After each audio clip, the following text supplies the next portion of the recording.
Welcome. Welcome. How can I help you two?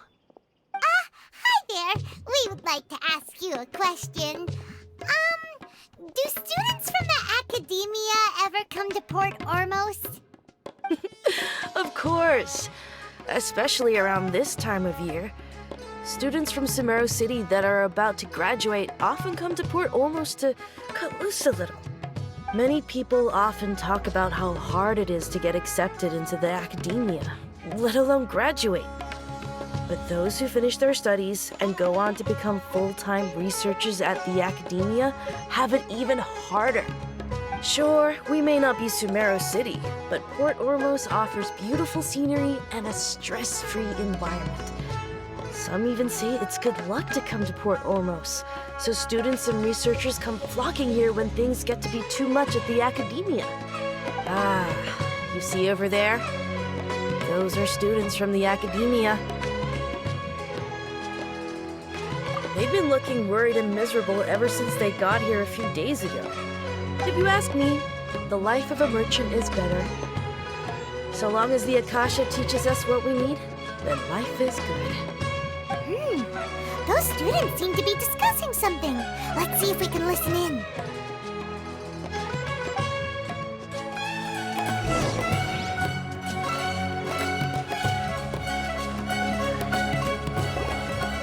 It's no good. I've tried asking around, but I haven't been able to learn anything useful. Not to mention that a bunch of scary-looking Eremite mercenaries have been posted along the streets now.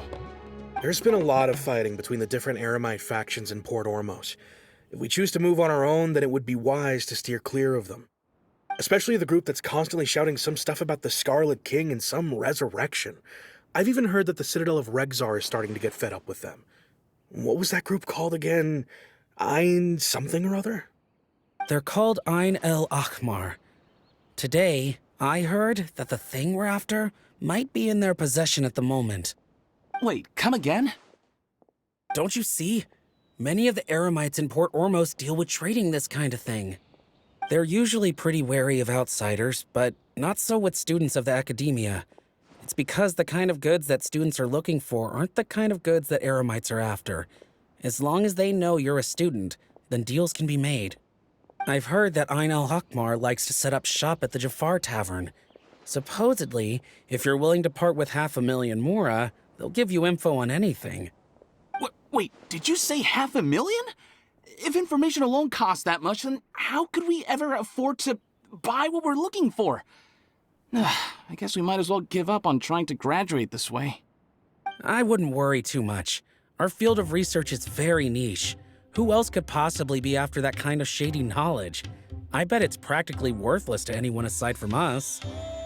Well, I guess that makes sense. Then the only thing left for us now is to find a way in. Why don't we all just pool our money together and pay for the information? Whoa! Did you hear that? A niche field of research and shady knowledge? It all sounds pretty suspicious to Paimon. Is knowledge something people just buy and sell like that? So, what's our plan?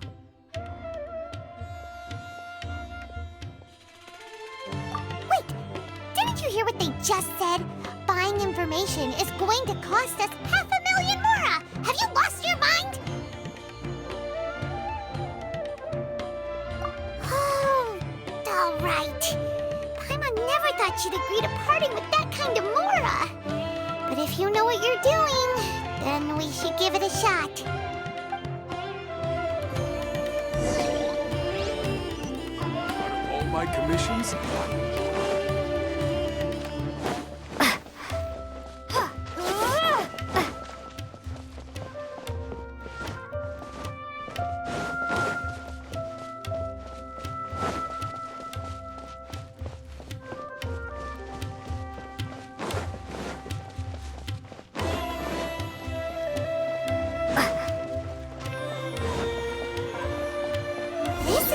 We heard those students talking about. Let's find a seat somewhere and see if we can spot the group.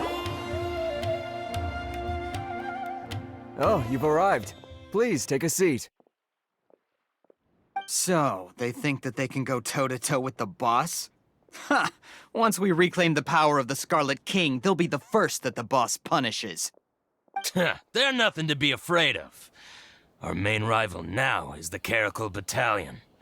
They've also amassed a significant amount of Mora this time, so we mustn't underestimate them. How can the Caracal Battalion compete with the boss when they're nothing but a bunch of money-grubbing opportunists out for a quick Mora? Yeah, with Boss's fervent devotion, he'll be able to use this power to bring our god back this time.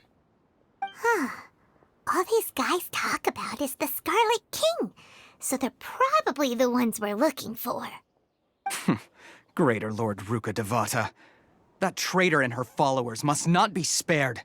The day will come when the Scarlet King exacts vengeance on Sumeru, and all of them shall be punished. Yeah, Paimon was wondering what they meant too. We should ask about that if we get the chance later. Shipping schedule?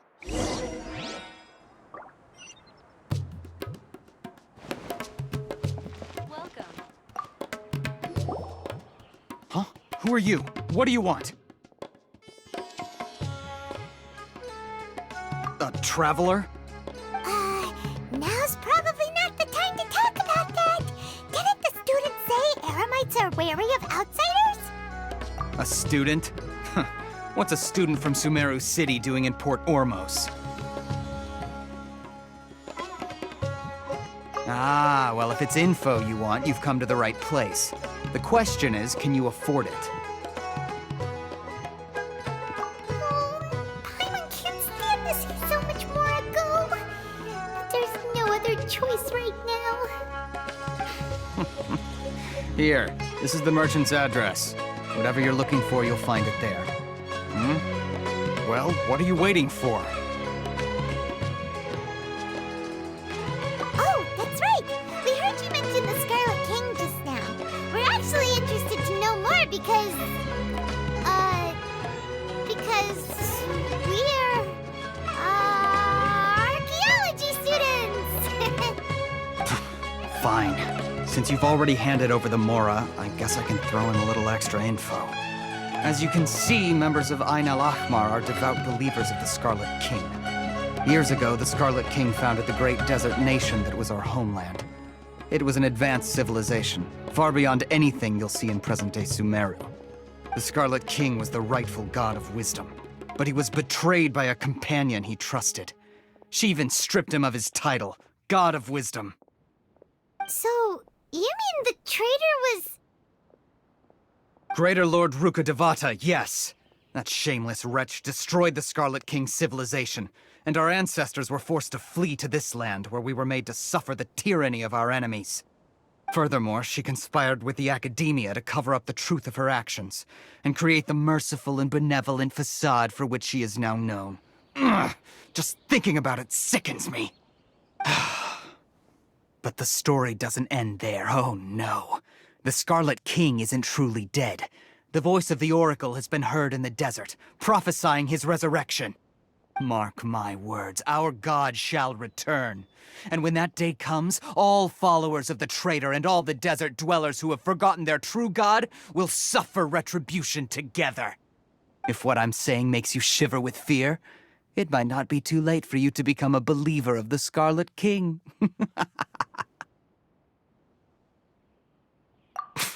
I don't have anything to say to you Academia people about that. I think this conversation has reached its end.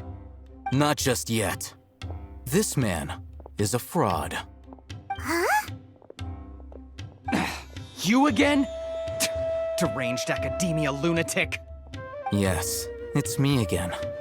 I already warned you that if you weren't willing to sit and discuss things with me, I'd take measures to make things uncomfortable for you. Listen to me. That address he gave you is fake. Or at least, you won't find a merchant waiting for you there. This group has been boasting all around that they can provide information on a certain item as a means of luring people into their territory. Once you show up, they keep up the act until they have hard evidence that you want to purchase said item. Then they use that to squeeze you for all the more you're worth. Hey! Shut it all, Hatham! What are you playing at, trying to ruin our business like this, I told you the other day. I wish to discuss my terms with your boss. Ha! The boss made it perfectly clear that he won't negotiate with you. Yes, and in no uncertain terms. But that was then. It does not preclude him from changing his mind in the future. I'm warning you. Don't push us, or this could get ugly. We don't usually get rough with people from the academia because it just complicates things.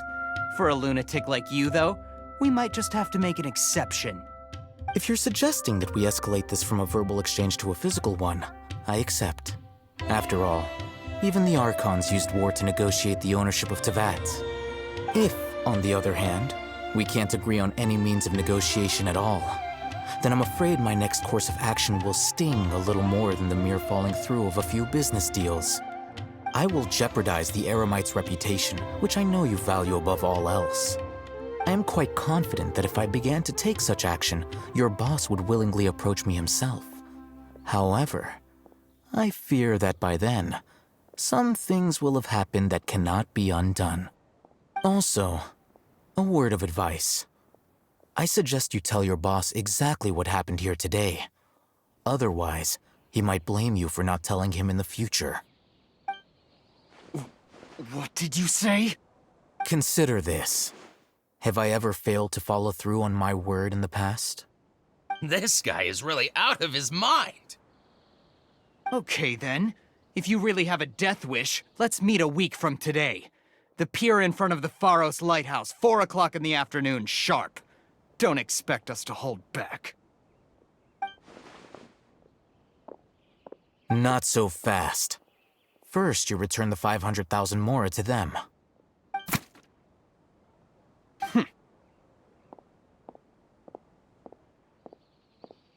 Please, I beg you, don't provoke them. We can't afford any trouble with this crowd. They haven't even paid for their food yet. Ah, Mr. Iman. There appears to be fewer staff in the restaurant recently. This wouldn't happen to be because they're all busy spreading the word to the students, would it? Well... Someone who chooses to do business with a group like that really can't afford to get so flustered the instant someone confronts them about it. Consider the meal compensation for our silence. I'd say you're getting an excellent deal. Whoa, did you see that? He not only got us our Mora back, but sent the Amorites running too. Plus, he seems to know a lot about what's going on around here. Let's catch up with him and ask some questions. He went that way!